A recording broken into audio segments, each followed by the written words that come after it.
Hello friends, good afternoon. Yes guys, am I audible and visible? Somebody please ping me so that I can begin with today's session.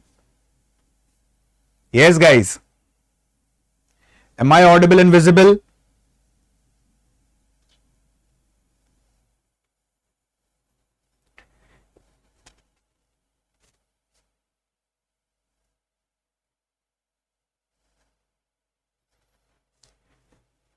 Yes guys, hello. Am I audible and visible? Yes Vani, good afternoon.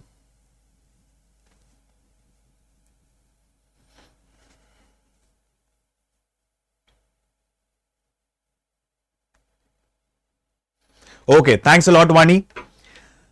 Guys, hi, this is Alok Ojha. Welcome to StudyIQ IAS English, and we are going through Modern Indian History series. By now, we have covered multiple topics of modern India. So, students or the aspirants who are new to the platform, you can go through the playlist of modern India and you can go through the previous sessions of the modern Indian history. Apart from this, those who are new to the platform, guys, we have also covered complete ancient Indian history series, which is very important from the perspective of prelims as well as mains. So, you can also go through that series, guys. Okay. Now, today we are going to start with a topic called as Home Rule League Movement, Lucknow Merger and Lucknow Pact. A very important topic from the perspective of the examination. So in a step-by-step manner, we are going to understand each and every aspect. What led to Lucknow Pact? What were the major causes for Lucknow merger, wherein the moderates and extremists, they will give up their differences that occurred in 1907 Surat split. Okay guys, session again won't be much longer. It is 35 to 40 minute session, but a very important one. So please stick in the video till the end. Okay guys.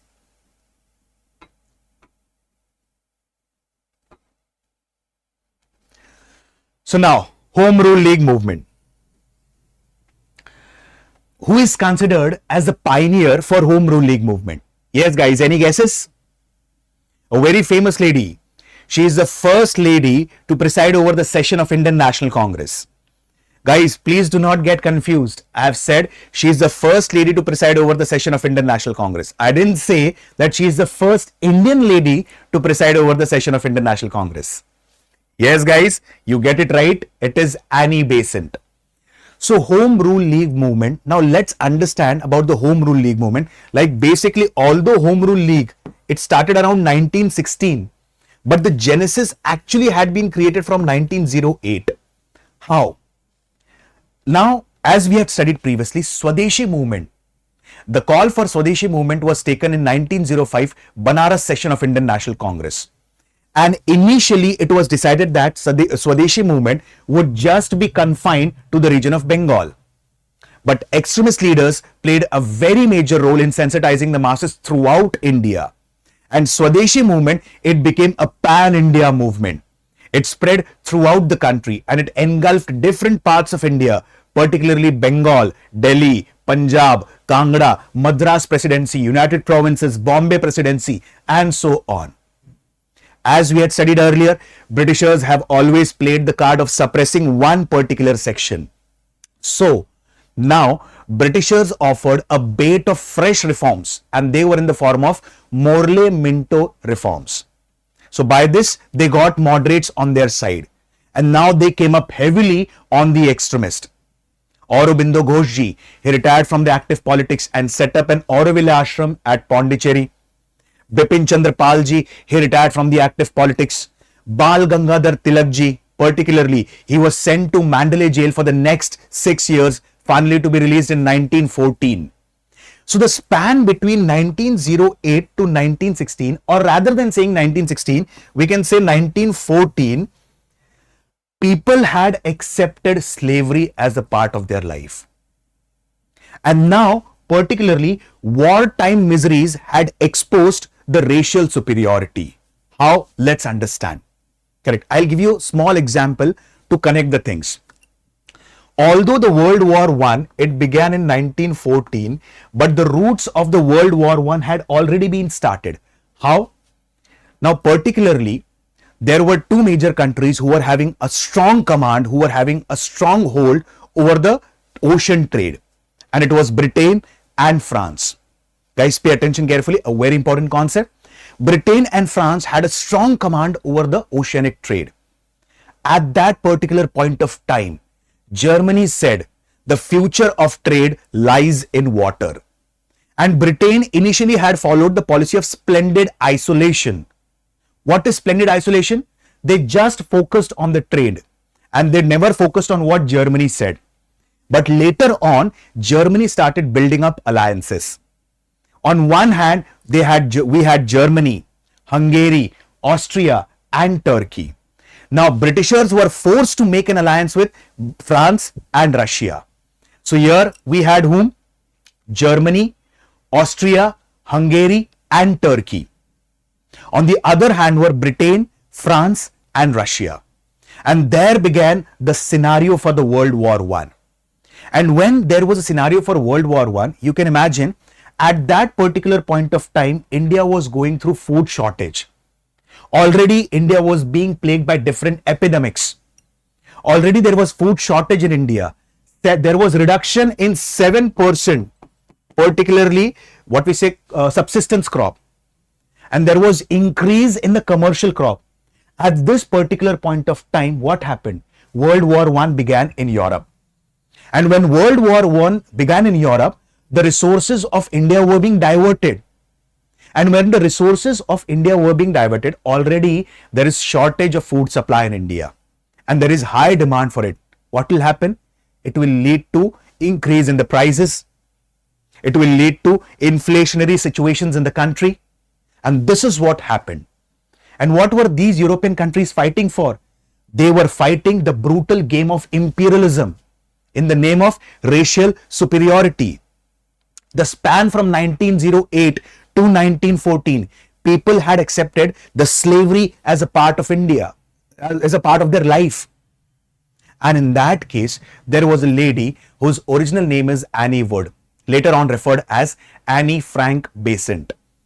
She became an active participant in the India's freedom struggle or in the India's national movement. How?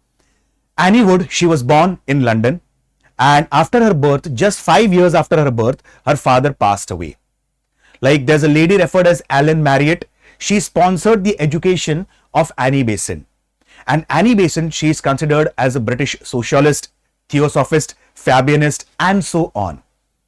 Like there was arrival of Theosophical Society in India, and finally later on Annie Besant came to India as a part of Theosophical Society.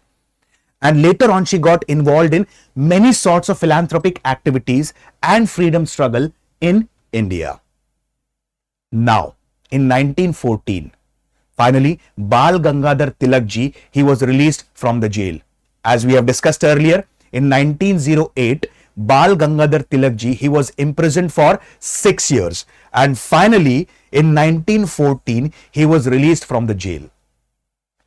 Annie Besant, she came up with the idea of Home Rule League. And when she came up with the idea of Home Rule League, she discussed this idea with Bal Gangadhar Tilak ji. Now, after this, she also discussed this idea in 1915 session of Indian National Congress. But at that time, she could not garner the support of the Indian National Congress.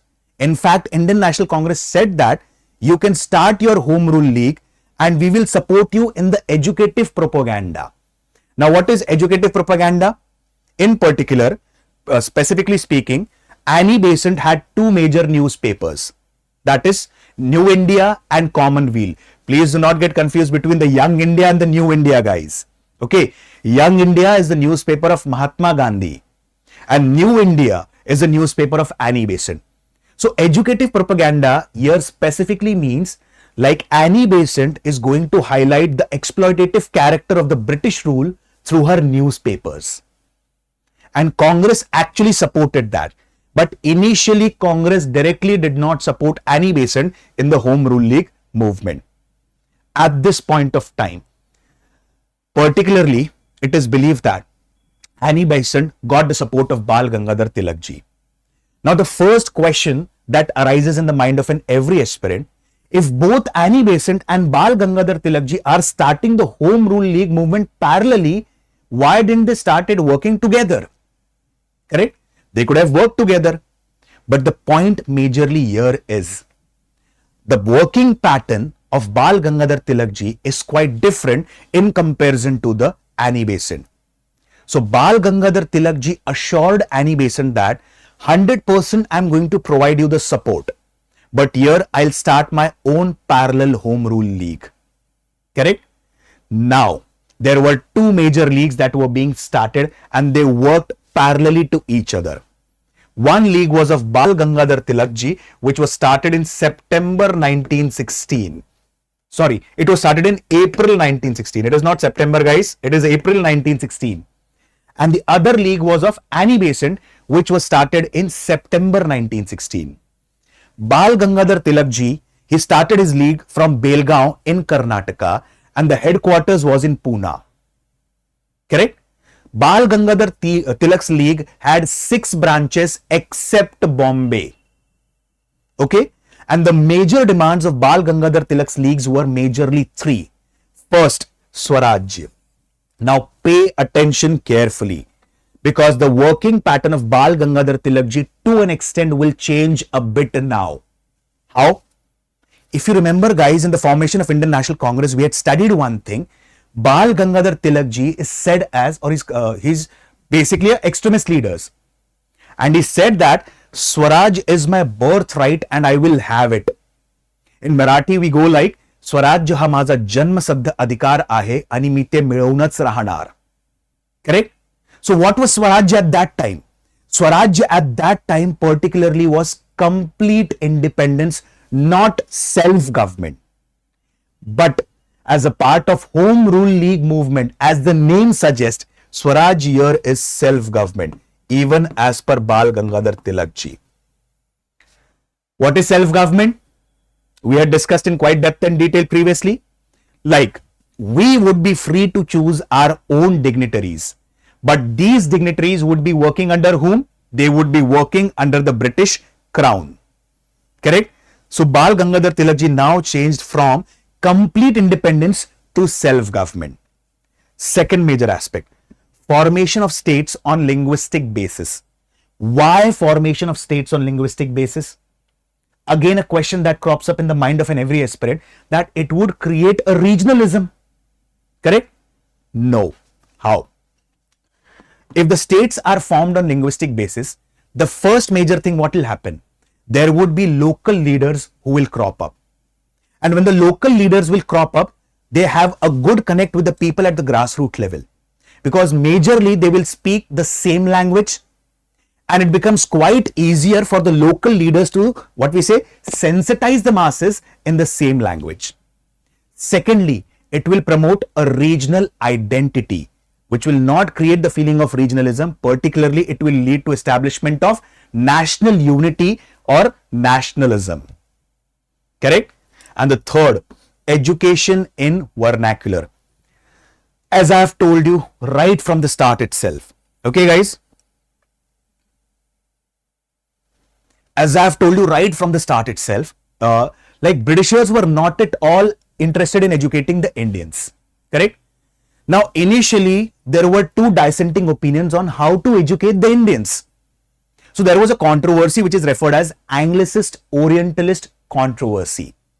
And what was that controversy all about? As the name suggests, what did Anglicists believe in? Anglicists believe that we want Indians by blood and color of their skin, but by their manners, morals, intellect, etiquettes, they should be complete Englishmen. On the other hand, what did the Orientalists believe that? We should give them or impart them education initially in their mother tongue, and later on, as a part of higher education, English should be taught. Correct? So, what was the major purpose for Britishers here? Now, Britishers actually supported Anglicist point of view. Rather it be the Woods Dispatch, Hunter Commission, Sadler Commission, Hartog Committee, Sargent Education Report, or so on. But Mahatma Gandhi, through Wardha scheme of education, also referred as Nai Talim, promoted vernacular education. Why? Because English is a new language for the people of India. Correct? And in that case, directly imposing English on Indians would be a tedious task. So the formal education or the initial part of the education should be in mother tongue, or the initial part of the education should be in vernacular language, and the higher education could be in English language. So Bal Gangadhar Tilak ji's league had three important demands. Swarajya, here, which does not mean complete independence. It means self-government, formation of states on linguistic basis, and third, education in vernacular. So although Home Rule League movement was an idea of Annie Besant, the first one to start the Home Rule League was Bal Gangadhar Tilak ji in April 1916. Clear till here, guys? Yes, Anand Kishore, hi. Ram Kumar, hi. Now moving ahead with Annie Besant's League. Now Annie Besant's League, it was established in September 1916 at a place called as Madras. Madras was also the epicenter of Theosophical Society in India. Guys, if you remember, we had studied socio-religious reform movements, and in that we had studied Theosophical Society, which was actually established by whom? Colonel Olcott and Madame Blavatsky. True? So it had one of its headquarters in Madras in India. Correct? And in the coming years, Annie Besant, she became a strong proponent of Theosophism, particularly in the region of Madras. The league had more than 200 branches and it was loosely organized. It is believed that Bal Gangadhar Tilak's league was more successful in comparison to Annie Besant's league. Why? There's a logical reason behind that, guys. Bal Gangadhar Tilak's league only had 6 branches, and Annie Besant's league had more than 200 branches across India. So it becomes quite tedious to organize, or it becomes quite tedious to manage these 200 branches. Correct? So particularly speaking here, Bal Gangadhar Tilak ji's league had a more stronghold in comparison to Annie Besant's league. And there were different members associated with Annie Besant's league, such as Motilal Nehru, Jawaharlal Nehru. Correct. One of the most important leaders, Motilal Nehru, played a very crucial role in preparing the Nehru Report. Correct. G.S. Kharpade, Tej Bahadur Sapru, Lala Lajpat Rai, also referred as Sher-e-Punjab. Correct. B.P. Wadia, Pandit Madan Mohan Malviya. In fact, Annie Besant and Pandit Madan Mohan Malviya played a very crucial role in establishment of Central Hindu School, later on referred as BHU. Correct? So here, these were the leagues of Annie Besant and Bal Gangadhar Tilak ji. Hope so you understood the factual part till here. Yes, guys. Any question, any doubt, any query? And today again, I am going to ask you 3 to 4 important questions, guys. Okay? Clear till here? Please let me know.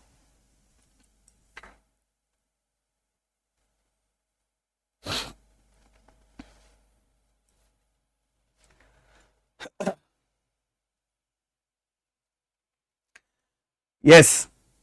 Now let's move ahead with the objectives of the Home Rule League movement and what activities were being performed by the organizers of the Home Rule League movement.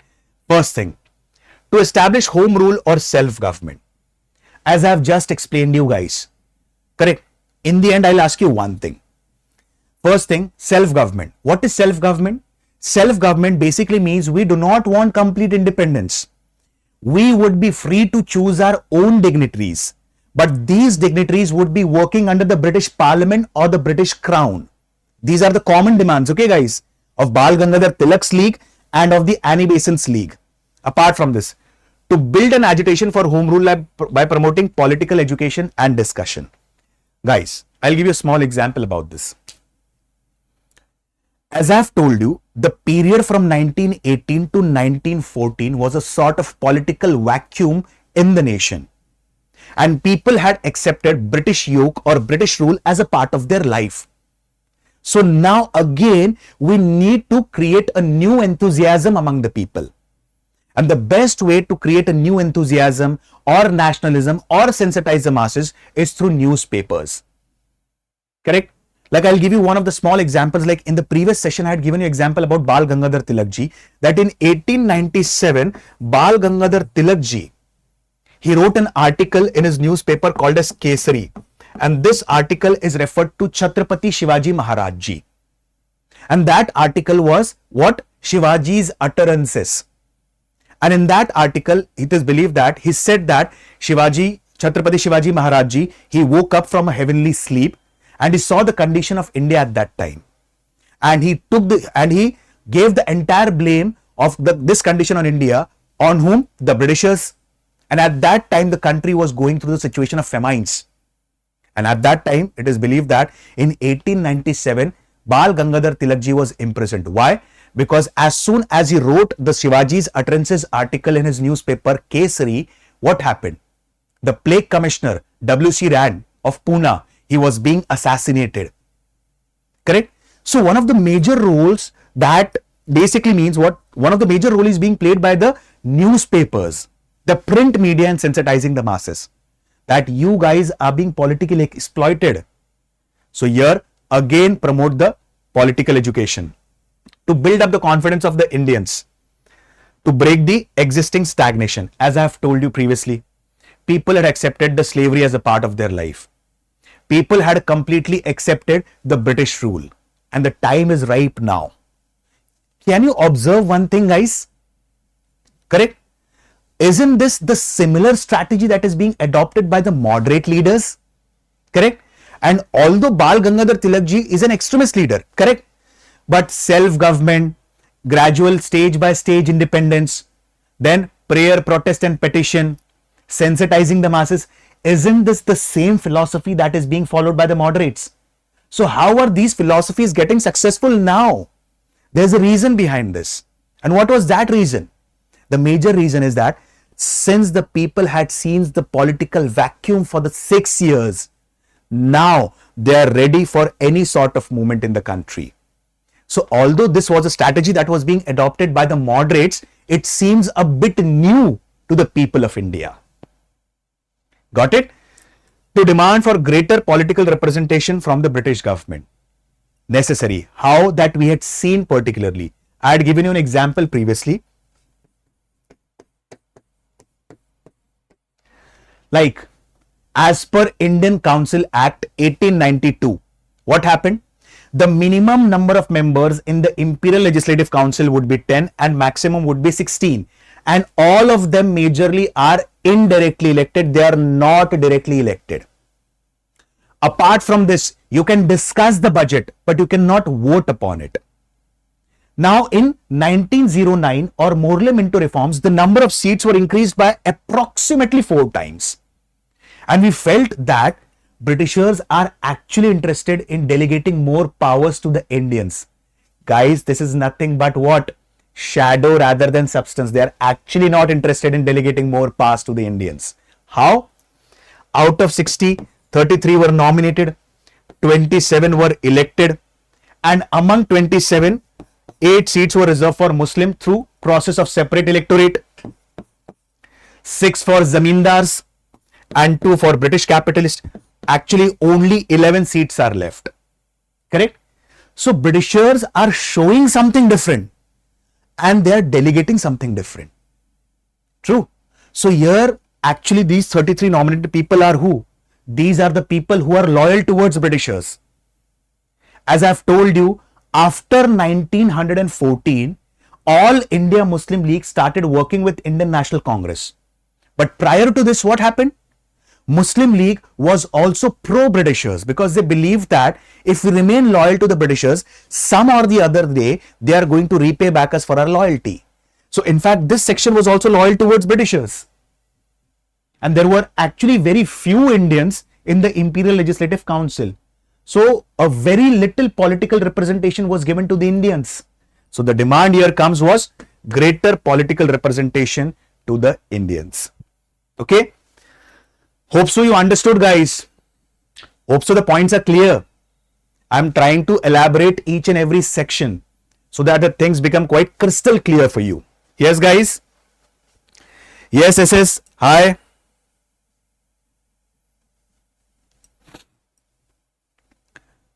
Is it clear, guys? Now let me ask you a few questions now. Okay. My first question to you guys is, I'll ask you 3 different questions. and I'll ask these three different questions from different parts. Who was the first Englishman to preside over the session of Indian National Congress? We have seen this in quite depth and detail, guys. Yes. First person to preside over the session of Indian National Congress. Yes, first Englishman. Okay.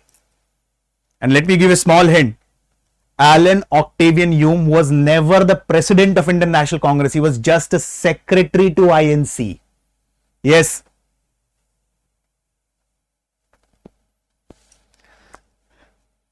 Yes, guys, George Yule, 1888 session of Allahabad. Second question. Just give me the figures. How many Englishmen presided over the sessions of Indian National Congress?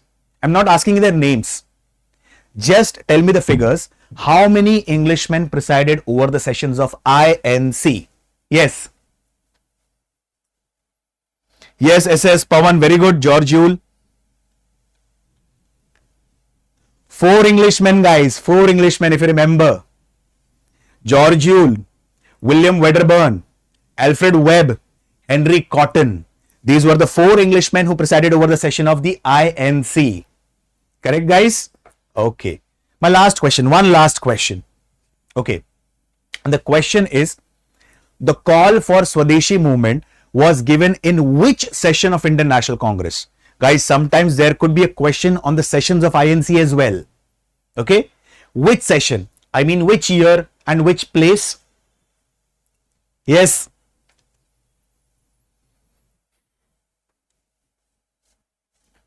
Perfect, Anand. The answer for the previous one was 4.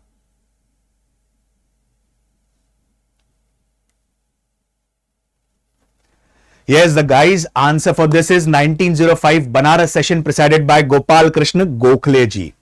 Coming back to the topic, Home Rule League. Now let's understand about the activities of the league. Now, league aimed to convey the common man the message of Home Rule League, and now it attracted the politically backward regions of Gujarat and Sindh. First question that crops up in the mind of an aspirant: why Gujarat and Sindh were considered as politically backward regions at that time? I'll give you a small example. During Swadeshi movement, there was a period where indigenous textile industry was being revived. How? Because prior to this, Britishers have adopted such a policy that led to deindustrialization of Indian industries. True? It led to what? Deindustrialization of Indian industries. Apart from that, it actually paralyzed the rural economy. Correct? So during Swadeshi movement, when people started using Swadeshi goods or indigenous goods, the region of Gujarat and Bengal, it saw the mushrooming up of Swadeshi textile mills. And particularly the region of Sindh and Gujarat, as a part of Bombay Presidency, they were not that much politically active during the Swadeshi movement. So Home Rule League played a very major role in sensitizing the masses, particularly in the region of Gujarat and Sindh. Organizing classes for the students for political propaganda through newspapers, pamphlets, journal, placards, postcards, and so on. Correct, guys? Now, both the league cooperated with each other as well as with the Congress and the Muslim League now. Getting the points clear? As I have told you previously itself, these are the activities similar to the moderate leaders. Almost every activity that is mentioned here, correct? It is similar to the moderate leaders, like religious songs that has been mentioned here. Religious songs played a very pivotal role in the Swadeshi movement. Same thing, guys. But since there was a political vacuum for 6 years, people felt that this is something new. Correct? Now, what happened? Britishers came up heavily. Now, Bal Gangadhar Tilakji, there's a British journalist whose name was Valentine Chirol. And Valentine Chirol, he criticized Bal Gangadhar Tilakji as the father of political unrest in India. In simple words, like whatever political activities that are happening in India, which is creating a situation of anarchy, Bal Gangadhar Tilakji is responsible for that. And this was criticized by whom? Valentine Chirol. Now, what attitude did the government have? What happened further? Bal Gangadhar Tilakji, he went to London and he filed a case against whom? Valentine Chirol. So from the side of Bal Gangadhar Tilakji, the Home Rule League's activity got weakened up. Now Britishers are offering a bait of fresh reforms.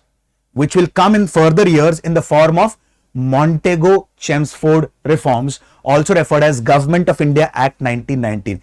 This was the same card that was played by the Britishers in 1909. True, when the activities of moderates and extremists were at its peak, Britishers offered Morley Minto reform. Again, when the people are reviving the nationalist fervor, enthusiasm, they have come up with Montego-Chelmsford reforms in the coming years, also referred as Government of India Act 1919. And finally, what happened? Annie Besant, overnight, she became a loyalist. And Home Rule League was later merged with, yes, Indian National Congress. So this is majorly about the Home Rule League movement. So this is majorly about the significance, like Montego-Chelmsford reforms was being offered. Apart from this, people are now prepared for Gandhian style of what we say movement. Now let me tell you about this statement. Indian National Congress, it was formed on 20th December 1885. And right from the start itself, Indian National Congress was divided ideologically into two parts, moderates and the extremists. Now moderates, they believed in prayer, protest and petition. They believed that we want independence, but not all of a sudden, gradually in a stage by stage manner. And the transfer of power should be peaceful and bloodless. On the other hand, the extremists, they believe that we want complete independence. Apart from this, if we have to adopt extra constitutional means to gain the independence, we will do that. Correct? Now comes another part, that was revolutionaries. And who are these revolutionaries? Revolutionaries believed in one simple aspect, eye for an eye. They believed in assassination of unpopular officials. And our country has seen different revolutionaries in the form of Bhagat Singh ji, Rajguru ji, Sukhdev ji, Chandrasekhar Azad ji, Ram Prasad Bismil ji, Durga Bhabhi ji, Ashfaqullah Khan ji, and many more. So they believed in what? Assassination of unpopular officials. But from 1917 onwards, the Indian politics will change, because in 1915, Mahatma Gandhi came to India.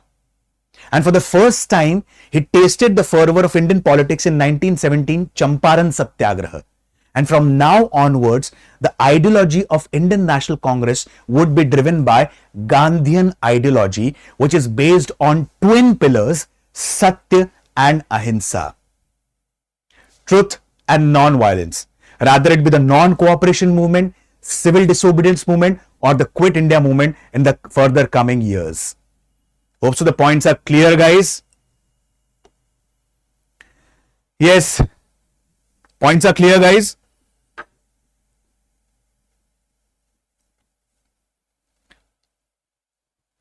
Now let's speak about the Lucknow merger and the Lucknow Pact. Okay. The Lucknow session of Indian National Congress. Okay. It took place in 1916 and it was presided by Ambika Charan Muzumdar. There were two historical episodes that took place in Lucknow session of Indian National Congress. One was reunion of moderates and the extremists, and the second was All India Muslim League now decided to work with Indian National Congress. Now let's focus on the first part. Swadeshi movement, it was started from the region of Bengal. And initially it was decided by the Indian National Congress that Swadeshi movement would just be confined to the region of Bengal. But extremist leaders played a very crucial role in spreading the Swadeshi movement through pan-India, like Bal Gangadhar Tilak ji, Sayyid Haidar Raza, P. Chidambaram Pillai. Then comes Lala Lajpat Rai ji, also referred as Sher-e Punjab. So Swadeshi movement, it became a pan-India movement. But by 1907, there were dissenting opinions within Indian National Congress. And now there were a lot of differences between the moderates and extremists. Because moderates said that we had decided to confine the movement to the region of Bengal. And extremists have spread the entire movement in India. So extremists believe that the time is right where we start an intense movement in the country, and moderates are a drag on that movement. On the other hand, moderates felt that we have nurtured Indian National Congress for past 20 years. And working with extremists is like entering into dangerous waters, and pretty sure the ship will capsize. So both of them had a huge differences. And finally, in 1907, both of them parted ways. And this is what the Britishers wanted.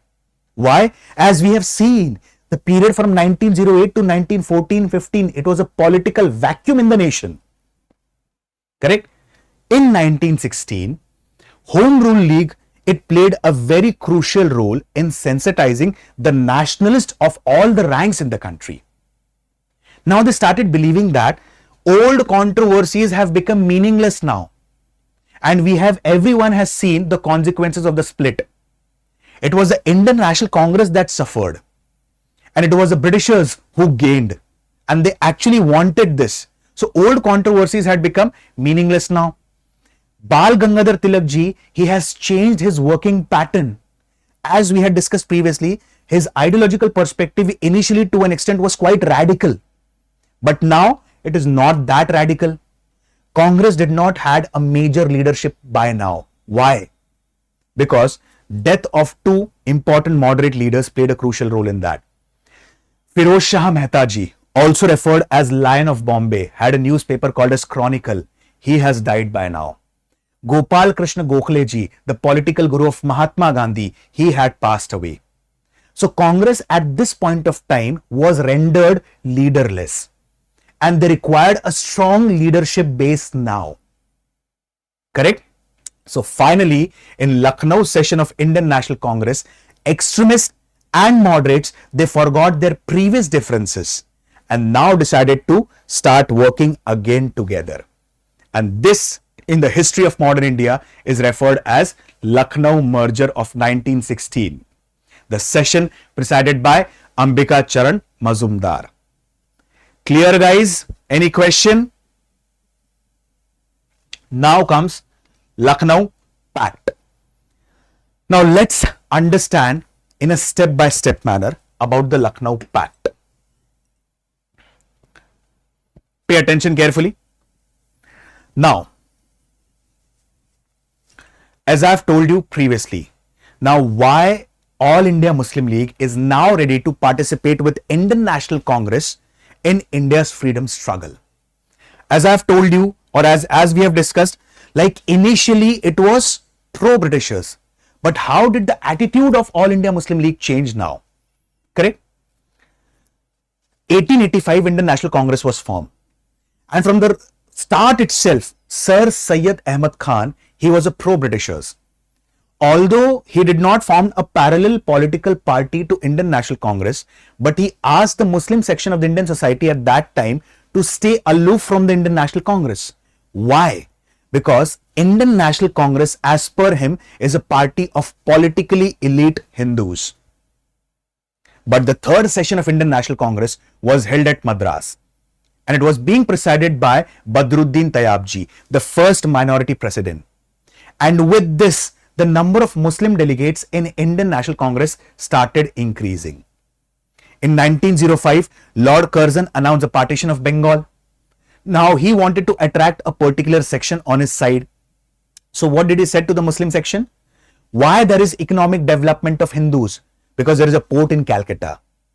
Why there is educational development of Hindus? Because particularly there is Calcutta University. Support the partition of Bengal and we will provide you a residential university at Dhaka.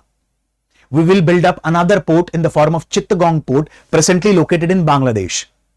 So in 1906, there was formation of All India Muslim League. And All India Muslim League was formed at Dhaka. And the major role was being played by Aga Khan, Nawab Moshin ul Mulk and Nawab Salimullah of Dhaka. Like the Indian National Congress, All India Muslim League also organized a party line structure. They had regular meetings on annual basis. They had their headquarters in Lucknow. Correct? Apart from this, the headquarters of Muslim League was also established in London under Amir Ali during the time of Lord Minto. But with the passage of time, one thing was observed. Within Muslim League, there was a section which is referred as Young Party. And what did young party believe in? By maintaining loyalty for years, what did we get? Nothing. Correct? Because in 1911, the partition of Bengal was annulled. It was cancelled. And the capital of India was shifted from Calcutta to Delhi. Apart from this, as I have told you, the situation of World War I has been created by now. In 1919, in the coming years, I'm saying, okay, in 1919, at the end of the World War I, Treaty of Versailles and Treaty of Sevres would be signed. Correct? And Turkey was on opposite side of Britain. When Turkey was on opposite side of Britain, what will happen particularly? It is believed that Turkey is a Muslim nation and it was ruled by an Ottoman emperor. Now, Britishers defeated Turkey and harsh terms and conditions were being imposed on Turkey. The territorial boundaries were being relocated. Apart from this, all the Muslim symbols were being destroyed. The position of caliph was being removed. Correct? All the Muslim symbols were being destroyed and the position of caliph was being it was being removed. And forcefully democratic government was being established in Turkey. This hurted the sentiments of Muslims across the world and particularly in India. And now All India Muslim League particularly decided that we are now going to work with Indian National Congress portraying certain common demands in front of the Britishers. Correct? So now, what is the pact all about? Let's understand. Now, Congress and Muslim League have negotiated an agreement which is referred as what? Lucknow Pact. First one. Let's understand this clause by clause, important one, because there is one important clause which in the coming year will become one of the major reason for split of Muslim League again. Okay, pay attention now. Muslims should be given 1/3 representation in the central legislature. Simple words, suppose if in the Imperial Legislative Council there are 100 seats, at least 33 seats needs to be reserved for the Muslim section. There should be separate electorate for all the community until a community demands a joint electorate. What is separate electorate? I have explained that in Morley Minto reforms in quite depth and detail. But the aspirants who are new to the platform, pay attention carefully what is separate electorate. Okay.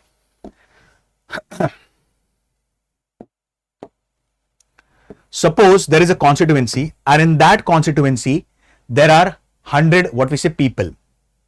If that constituency is given the status of separate electorate, for example, if a separate electorate is given to the Muslim, okay, in that case, suppose if there are 70 Muslims and 30 belong to the other community, and if this constituency is reserved under a separate electorate for Muslim community, what will happen? The people who will stand for election will only be Muslims, and apart from this, the voters will also be Muslim. So in simple word, the voter and the candidate will belong to the same community. And that is called a separate electorate. As per Morley Minto reforms 1909, separate electorate was given to the Muslim section. And now Muslim section is saying that separate electorate needs to be imparted to the other communities as well, like Anglo-Indians, Europeans, Sikh, and so on. Until unless the community decides that we do not want a separate electorate. Okay? Then, a system of minority political representation. In simple words, either it be the central legislature, either it be the what we say provincial legislature, the minority should be given a proper representation as per the seats. Like as I have told you, 1/3 seats to be reserved for the Muslim section, particularly in the Imperial Legislative Council or the central legislature. So minority representation needs to be given in the every political ladder. Clear? Number of members in the Imperial Legislative Council should be increased to 150. True? Now, particularly, there are 60 members in the Imperial Legislative Council as per Morley Minto reforms. Now, the demand here is to increase them to 150 plus 4/5 of the members of Legislative Council should be elected. Simple words, 80% of the members in the Imperial Legislative Council, correct? Sorry, and the Provincial Legislative Council should be elected, not nominated. and they should be elected directly, not indirectly. This is a common demand. Okay guys, please do not get confused. This is not a demand of Muslim League. This is not a demand of Congress. This is a common demand of Muslim League and Congress towards Britishers. Hence it is referred as a pact or an agreement. Correct? Then, size of the provincial legislatures should not be less than 125, as we had seen in Morley Minto reform, that Assam, Burma and Punjab, they had 30 members, and Bombay, Bengal, Madras and United Provinces had 50 members. So the demand here is to increase them to 125. Correct? Now comes, no bill concerning a community should be passed if the bill is not supported by 3/4 of the community. This is a clause which will become a bone of contention in the coming years. How? Pay attention carefully, guys, because this clause would again be reflected in Jinnah's 14-point plan. I'll give you a small example.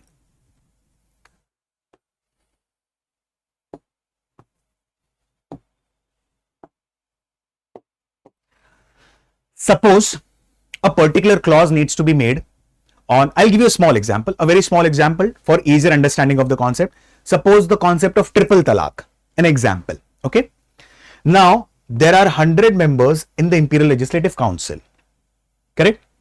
When will the bill when will the bill become an act or a law? That if minimum 3/4 members support this. Correct? Suppose 3/4 of 100. If 75 support this, it will get passed. If 75 are opposed to it, it will not get passed. But what is the clause here? 3/4 of that particular community, not the entire Imperial Legislative Council. For example, if there are 100 members in the Imperial Legislative Council and out of them are 28 who are Muslim. So 3/4, that is, if 21 vote against it, it won't become a law. If 21 vote for it, it will become a law. So here, this will become a derogatory thing, correct? Because law is not made by a particular community. Law is not made by a particular section of the parliament. The law is made by the entire parliament because it represents the entire nation here. So what was the clause that Congress actually accepted? If a particular law needs to be made, it needs to be supported by 3/4 of that community, not the entire Imperial Legislative Council. Correct? So this was being accepted as a part of Lucknow Pact.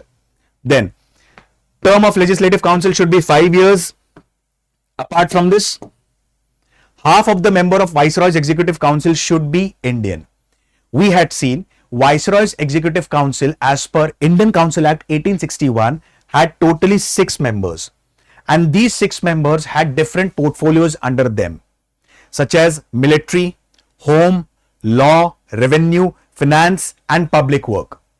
Correct? And initially all the 6 members of the Viceroy's Executive Council were Britishers, Englishmen. Later on in 1909, as per Morley Minto reform, one Indian law member was included into the Viceroy's Executive Council, and the first Indian was Satyendra Nath Sinha. So now the common demand here is what? At least 3 members of the Viceroy's Executive Council should be compulsorily Indians. So here 3 members should be Indians. Correct? This is a demand. Initially there were 6 members. Then one of the 2 under secretaries should be Indian. Executive should be separated from the judiciary. Signing of Lucknow Pact was an important step which actually portrayed the Hindu-Muslim unity. Correct? Now, what is one of the major impact of the Lucknow Pact?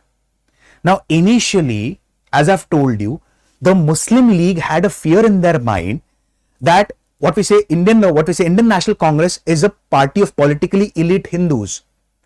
By giving a proper political representation to the Muslim, what happened now? Their fear has gone away. So this is one of the impact of the Lucknow Pact. So acceptance of the principle of separate electorate, okay, is a serious desire to allow minority to fears of majority domination. So there is no fear in the minds that majority or the Indian National Congress leaders will dominate. Why? Because Muslims already have a separate electorate. Okay. Again, people had developed that fervor of nationalism. that fervor of Hinduism, same like the Swadeshi movement. If you remember, in Swadeshi movement, on the call of Rabindranath Tagore ji, Raksha Bandhan festival was celebrated. And the people, they tied Rakhi on each other's hands to portray Hindu-Muslim unity. So people developed the same fervor. And government declaring its intention to self-government to India. Now, it was a pressure on the Britishers to come up with new laws for Indians. And finally, they come up in the form of Government of India Act 1919. But prior to this, they've passed Rowlatt Act, which is also referred as Revolutionaries and Anarchical Crime Act 1917. Apart from this, our nation has seen one of the most horrific episode in the form of Jallianwala Bagh massacre. And we'll have a look on these things tomorrow. Hope so the points are clear till here, guys. Any question, any query, any sort of doubt, please feel free to ask. Yes.